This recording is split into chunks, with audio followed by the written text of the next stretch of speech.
Auzubillahiminash-shaytanir-rajeem. Bismillahir-rahmanir-rahim. Assalamu alaikum dear students. Myself Fikra Nazish and I am your biology teacher. अच्छा dear students, plants और cats, ठीक है, पौधे और बिल्लियां, ये दोनों क्या है? लिविंग ऑर्गेनिजम्स हैं। ऐसे ही है ना, ठीक है, लिविंग ऑर्गेनिजम्स है ना, ये ग्रो करते हैं, रिप्रोडक्शन होती है, ठीक है, बेसिकली यानी ये लिविंग ऑर्गेनिजम्स हैं दोनों, इनमें ये सिमिलैरिटी है, ठीक है। लेकिन अगर इनमें ये सिमिलैरिटी है तो फिर ये डिफरेंट क्यों है? कैट्स को हम कैट क्यों कहते हैं और प्लांट्स को हम प्लांट्स क्यों कहते हैं?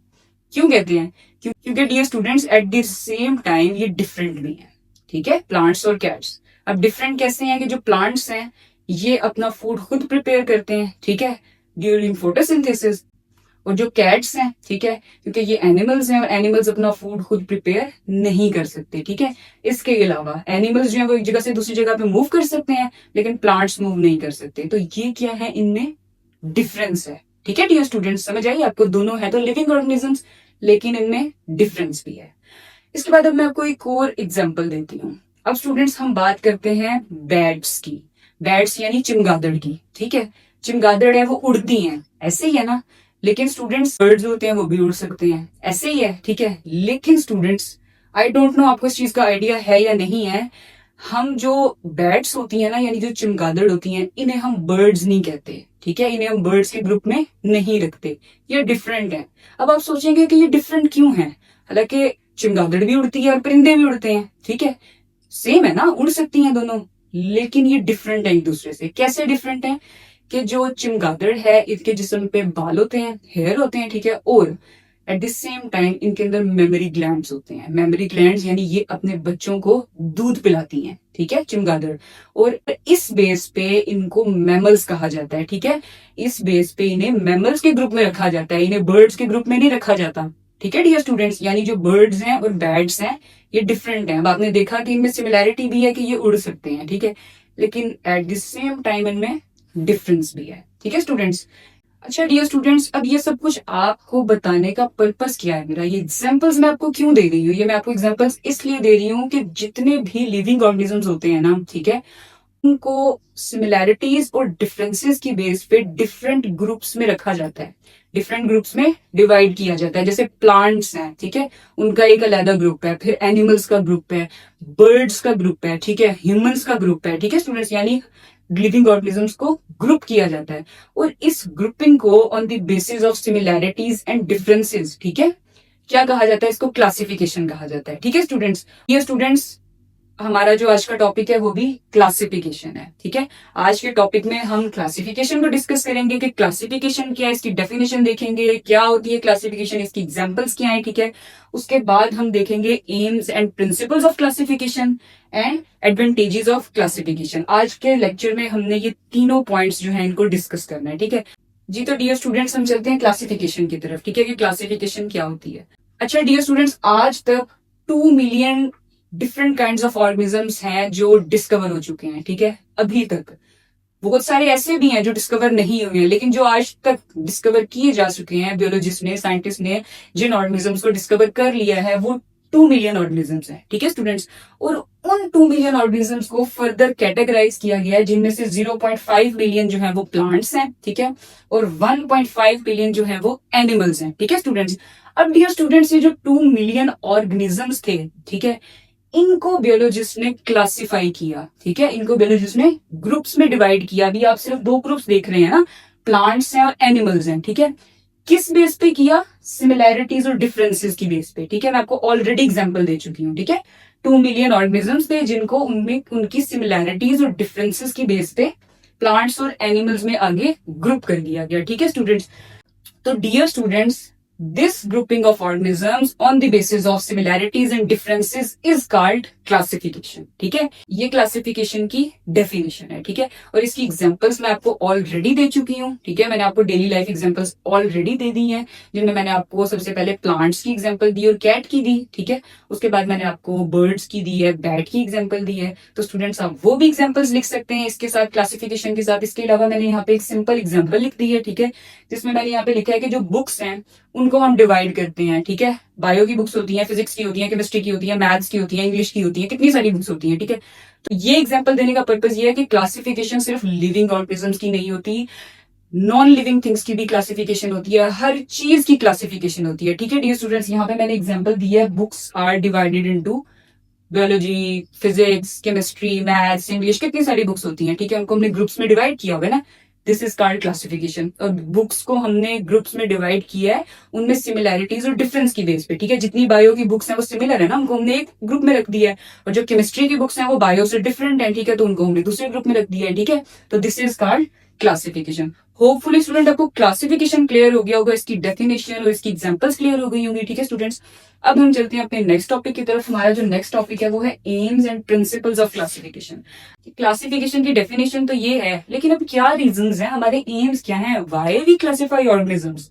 ठीक है, तो स्टूडेंट्स अब आगे हम इनके एम्स देख लेते हैं कि हमारे पास जो है वो 3 बेसिक एम्स हैं। ठीक है, कि हम क्लासिफिकेशन क्यों करते हैं। ठीक है स्टूडेंट्स, उसमें सबसे पहले हमारे पास आ जाता है टू स्टडी ऑर्गेनिजम्स इजीली। ठीक है, ऑर्गेनिजम्स को इजीली स्टडी करने के लिए, जितने भी लिविंग ऑर्गेनिजम्स हैं, जैसे स्टूडेंट मैंने आपको बताया था 2 million kinds of organisms are discovered already. ठीक है, अब उनको स्टडी भी तो करना है ना, उनका स्ट्रक्चर कैसा है, ठीक है, उनका बिहेवियर कैसा है, उनकी रिप्रोडक्शन कैसे होती है, उनकी मोर्फोलॉजी देखनी है, जितने भी ऑर्गेनिजम्स हैं उनकी एनाटॉमी देखनी है, उनको स्टडी करना है ना। ठीक है, और हम उन्हें स्टडी कैसे कर सकते हैं, जब वो ग्रुप्स में होंगे ना, उनकी ग्रुपिंग हुई भी होगी।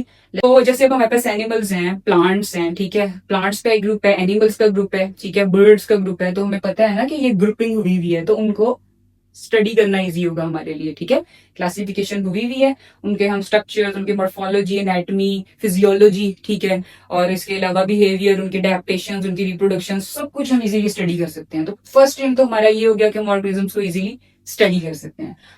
अब सेकंड हमारा ये एम है कि हमें सिमिलैरिटीज भी पता लगनी चाहिए ना ऑर्गेनिजम्स की। जैसे ये 2 मिलियन ऑर्गेनिजम्स थे, ठीक है, उनमें से जो सिमिलैरिटीज पता लगेंगी उनको हम एक ग्रुप में रख देंगे, और जो डिफरेंट होंगे उनको हम दूसरे ग्रुप में रख देंगे। ठीक है स्टूडेंट्स, तो सिमिलैरिटीज और डिफरेंसेस फाइंड करना is the second aim of classification. इसके बाद हम चलते हैं अपने थर्ड पॉइंट की तरफ। ठीक है, वो है टू अंडरस्टैंड एवोल्यूशनरी रिलेशनशिप्स।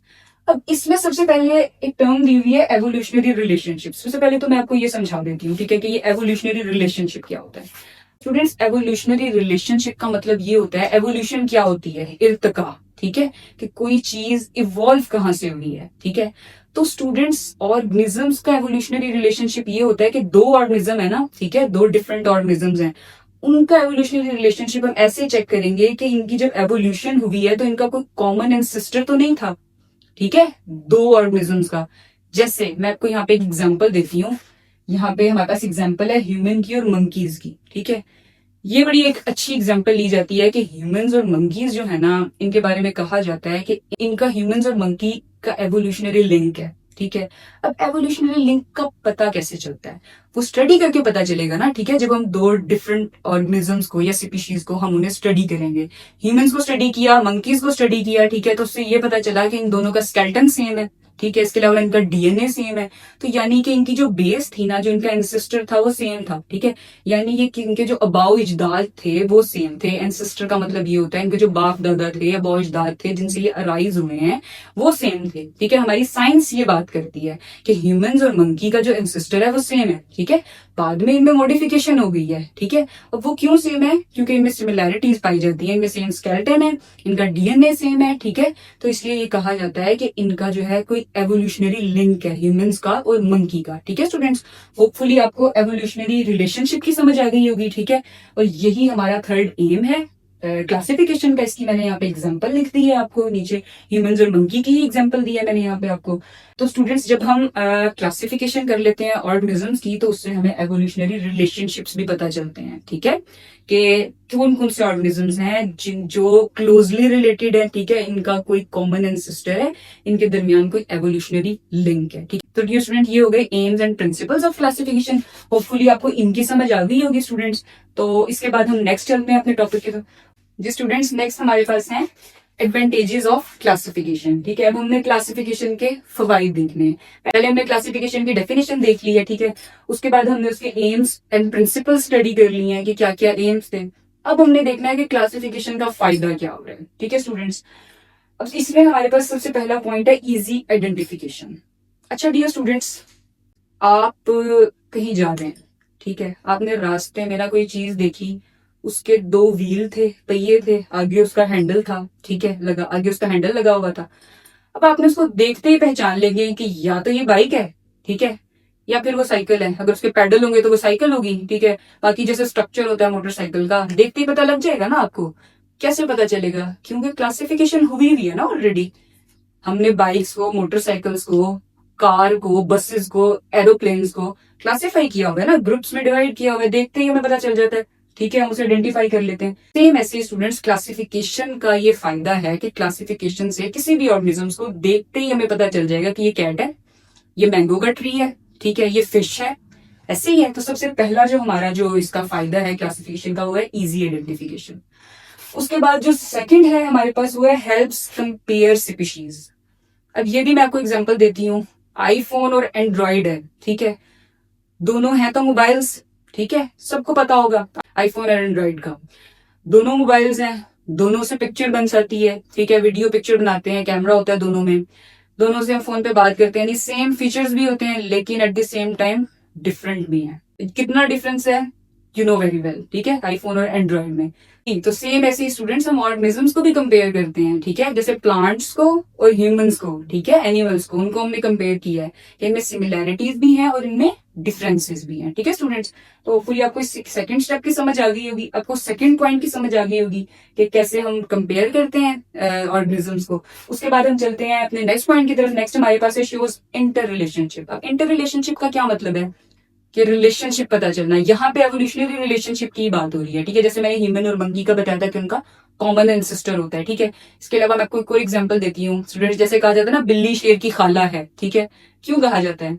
क्योंकि कैट और टाइगर ये दोनों, ये भी सेम है, ठीक है। अच्छा, कैट और टाइगर हैं, इनके भी सेम फीचर्स होते हैं, दोनों कार्निवर हैं, दोनों का सेम फैमिली है, ठीक है, थोड़े से उनके फीचर्स भी सेम है, ठीक है स्टूडेंट्स, लेकिन साइज डिफरेंट है, ठीक है। वो बड़े होते हैं, ये साइज में थोड़ी छोटी होती हैं कैट्स जो हैं। इसके अलावा और उनका बिहेवियर डिफरेंट है, ठीक है, उनका जो है हैबिटेट डिफरेंट है, ठीक है। तो ये क्या हो गई, उनमें डिफरेंसेस हो गए, ठीक है। तो स्टूडेंट्स, ये है इंटर रिलेशनशिप ऑर्गेनिजम्स का आपस में, ठीक है। तो इस तरह से इंटर रिलेशनशिप समझने में हेल्प मिलती है क्लासिफिकेशन से। इसके बाद नेक्स्ट हमारे पास है helps discover new species. New species कैसे डिस्कवर करेंगे अब हम? अच्छा, न्यू स्पीशीज कैसे डिस्कवर होंगी? मैंने आपको बताया है कि 2 मिलियन काइंड्स हैं ऑर्गेनिजम्स की, लेकिन अभी भी बहुत सारे ऑर्गेनिजम्स ऐसे हैं जिनका पता ही नहीं है, जो डिस्कवर नहीं हुए हैं, ठीक है स्टूडेंट्स। अब क्या होगा कि फॉर एग्जाम्पल, अब इसकी हम ऐसे एग्जाम्पल ले लेते हैं कि कोई एक बियोलॉजिस्ट है, ठीक है, कोई साइंटिस्ट है, वो कहीं से जा रहा है, ठीक है, उसको एक जानवर मिला, ठीक है। अच्छा, उसने वो देखा, उसने कहा ये तो मैंने जानवर कभी पहले नहीं देखा, कोई न्यू जानवर है, ठीक है। लेकिन अब जब उसने उसको स्टडी किया, उसके स्ट्रक्चर को देखा, उसकी मॉर्फोलॉजी को देखा, उसकी एनाटॉमी को देखा, ठीक है, तो फॉर एग्जांपल उसने देखा उस ऑर्गेनिज्म के हेयर हैं, ठीक है, और इसके अलावा उसमें मेमोरी ग्लैंड्स मौजूद हैं, ठीक है। तो वो उसको मैमल्स के ग्रुप में रख देगा, ठीक है, क्योंकि मैमल्स की एक कैरेक्टरिस्टिक्स है ना कि उनमें मेमोरी ग्लैंड्स होते हैं, उनके जिस्म पे हेयर होते हैं, ठीक है। तो उसको वो क्या करेगा, मैमल्स के ग्रुप में रख देगा, ठीक है स्टूडेंट्स। जी, तो डियर स्टूडेंट्स, इस एग्जांपल से हमें ये पता चला है कि जो न्यू डिस्कवर होने वाली स्पीशीज होती हैं, उनको किस तरह से हम क्लासिफिकेशन के जरिए उनका हमें पता चलता है कि हमने इसे किस ग्रुप में रखना है, ठीक है डियर स्टूडेंट्स। लास्ट हमारे पास है it provides common scientific language. अच्छा, ये बड़ा इंटरेस्टिंग है, ठीक है स्टूडेंट्स। अच्छा डियर स्टूडेंट्स, यहाँ पे साइंटिफिक लैंग्वेज की बात हो रही है ना, ठीक है। तो सबसे पहले तो हम ये देख लेते हैं कि पूरी दुनिया में कितनी जुबानें बोली जाती हैं। इंग्लिश है, ठीक है, और हिंदी है, और चाइनीज है, फ्रेंच है, कितनी ढेरों जुबानें हैं ना। अरेबिक है। फिर पाकिस्तान की अगर हम बात कर लें तो पाकिस्तान में पंजाबी बोली जाती है, उर्दू बोली जाती है, फिर सराइकी है, पंजाबी है, पश्तो है, सिंधी है, बलूची है, मतलब बेशुमार जुबानें हैं, ठीक है। अब स्टूडेंट्स, जितने भी ऑर्गेनिजम्स हैं, ठीक है, प्लांट्स को ले लें, जितने भी लिविंग ऑर्गेनिजम्स हैं, सबके हर जुबान में उसका अपना अपना नाम होगा, ऐसे ही है, ठीक है। लेकिन उस नाम का सिर्फ उसी को पता चलेगा ना जो वो जुबान बोलता होगा। यहाँ पे आप लोगों को एग्जांपल देती हूँ, जैसे फ्रॉग है, ठीक है, फ्रॉग है, इंग्लिश में से फ्रॉग कहते हैं, उर्दू में से मेंढक कहते हैं, ठीक है, और चाइनीज में इसको कुछ और बोलते होंगे डेफिनेटली, फ्रेंच में से कुछ और बोलते होंगे। इसी तरह जितनी जुबानें हैं उनमें इसका अपना एक नाम होगा, ठीक है। अब ये तो जो नेम है इसका उस रेलिवेंट लैंग्वेज के बियोलॉजिस्ट को या साइंटिस्ट को ही पता है ना कि इसका एक नेम है, ठीक है स्टूडेंट्स। तो डियर स्टूडेंट्स, इस कंफ्यूजन को खत्म करने के लिए ऑर्गेनिजम्स की लैंग्वेज के बेस पे भी ऑर्गेनिजम्स की क्लासिफिकेशन की गई है, ठीक है। जितने भी लिविंग ऑर्गेनिजम्स हैं, either they are plants, animals, birds, fruits, vegetables, micro organisms, इन सब के साइंटिफिक नेम है, ठीक है। एक ही साइंटिफिक नेम है, उसको इंटरनेशनली जो है वो एक साइंटिफिक नेम है जिसको पूरी दुनिया में जितने भी बायोलॉजिस्ट होंगे या साइंटिस्ट होंगे ना, वो नाम लिया जाएगा तो हर जुबान के साइंटिस्ट को पता चल जाएगा कि जी ये उस स्पेसिफिक ऑर्गेनिज्म का नाम लिया जा रहा है। जैसे फ्रॉग है ना, ठीक है, उसका साइंटिफिक नेम है राना टिग्रीना, ठीक है। जब राना टिग्रीना की बात होगी ना तो सबको पता चल जाएगा कि जी फ्रॉग की बात हो रही है, साइंटिस्ट को, बियोलॉजिस्ट को, ठीक है। उन्होंने डेफिनेटली स्टडी करनी है ना लिविंग ऑर्गेनिजम्स के बारे में। तो स्टूडेंट्स, ये आपको मेरा बताने का, स्टूडेंट्स आपको पता चला कि किस तरह से जो साइंटिफिक लैंग्वेज है उससे हमें हेल्प मिलती है ऑर्गेनिजम्स को अंडरस्टैंड करने में, ठीक है, इंटरनेशनल लेवल पे, ठीक है। डियर स्टूडेंट्स, क्लासिफिक, ये सारे एडवांटेजेस ऑफ क्लासिफिकेशन थे। होपफुली आपको समझ आ गया होगा कि क्लासिफिकेशन करने से हमें क्या क्या फायदे होते हैं, ठीक। अच्छा डियर स्टूडेंट्स, ये तो इसके एडवांटेजेस हो गए, ठीक है। मैंने इस पूरे लॉन्ग क्वेश्चन का ना कंक्लूजन किया है, ठीक है। इस पूरे लॉन्ग क्वेश्चन की मैंने एक समरी बनाई है, ठीक है। उसमें मैंने यहाँ पे लिखा है कि विदाउट क्लासिफिकेशन, क्लासिफिकेशन के बगैर हमें कंफ्यूजन रहती है, ठीक है, ऑर्गेनिजम्स को अंडरस्टैंड करने में। और विद क्लासिफिकेशन, अगर हम क्लासिफिकेशन कर लेते हैं तो फिर क्या है, ऑर्गेनाइज्ड नॉलेज यानी तरतीब आ जाती है हमारे पास, ग्रुप की फॉर्म में ऑर्गेनिजम्स आ जाते हैं, ठीक है। अरेंजमेंट आ जाती है ऑर्गेनिजम्स की, चीजों को हमें अंडरस्टैंड करना आसान हो जाता है, ठीक है। उसके बाद डियर स्टूडेंट्स, क्योंकि हम चैप्टर नंबर 2 पढ़ रहे हैं और चैप्टर नंबर 2 हमारा क्या है, बायोडाइवर्सिटी, ठीक है स्टूडेंट्स। तो हमने, मेरा जो फर्स्ट लेक्चर था, मेरा जैसे प्रीवियस लेक्चर था वो बायोडाइवर्सिटी पे था, जिसने नहीं देखा है, ठीक है, वो मेरा फर्स्ट लेक्चर सुन ले जाके, मैं डिस्क्रिप्शन बॉक्स में नीचे लिंक भी दे दूंगी उसका। तो डियर स्टूडेंट, बायोडाइवर्सिटी का मैंने आपको क्या बताया था, it is a study of variety of different living organisms, ठीक है। तो डियर स्टूडेंट्स, जो बायोडाइवर्सिटी है ये हमें लाइफ सपोर्ट देती है, ठीक है। इसको हमें पता चलता है कि किस किस्म की वैरायटी मौजूद है। और जो क्लासिफिकेशन है जो आज हमने डिस्कस किया, क्लासिफिकेशन से हमें उस लाइफ को, लिविंग ऑर्गेनिजम्स को स्टडी करने में हेल्प मिलती है, ठीक है, उसे समझने में हेल्प मिलती है, ठीक है स्टूडेंट्स। तो पता चला आपको बायोडाइवर्सिटी और क्लासिफिकेशन में क्या डिफरेंस है, ठीक है स्टूडेंट्स। ये तो डियर स्टूडेंट्स, होपफुली आपको मेरा लेक्चर समझ आ गया होगा, ठीक है।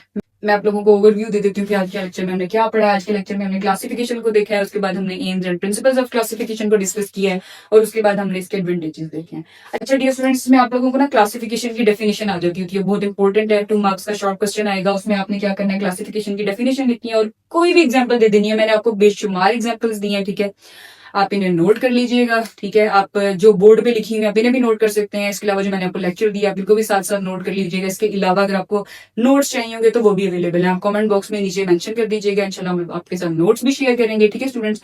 इसके बाद स्टूडेंट्स, शॉर्ट क्वेश्चन बड़ा इंपॉर्टेंट आता है, what are the aims of classification. तो उसमें आप ये 3 पॉइंट्स लिख सकते हैं, उसके बाद आप ये एग्जाम्पल भी कोट कर सकते हैं, ठीक है स्टूडेंट। उसके बाद ये एडवांटेजेस भी पूछ लेते हैं क्लासिफिकेशन, आप कोई भी 2 आप इसके एडवांटेजेस दे दें, उसके साथ साथ जैसे जैसे मैंने आप लोगों को एग्जाम्पल्स दिए हैं, जो भी एग्जाम्पल दिए आप एज इट इज उन्हें कोट कर दीजिएगा, इंशाल्लाह आपको मैक्सिमम मार्क्स मिलेंगे एग्जाम में, ठीक है डियर स्टूडेंट। तो डियर स्टूडेंट्स, होपफुली मेरा लेक्चर आपको समझ आ गया होगा, ठीक है। तो डियर स्टूडेंट्स, मेरे ऐसे ही इंटरेस्टिंग और इन्फॉर्मेटिव लेक्चर्स के लिए मेरे चैनल को लाइक करें, फॉलो करें, सब्सक्राइब करें। Stay tuned with us. Thank you so much. Allah Hafiz.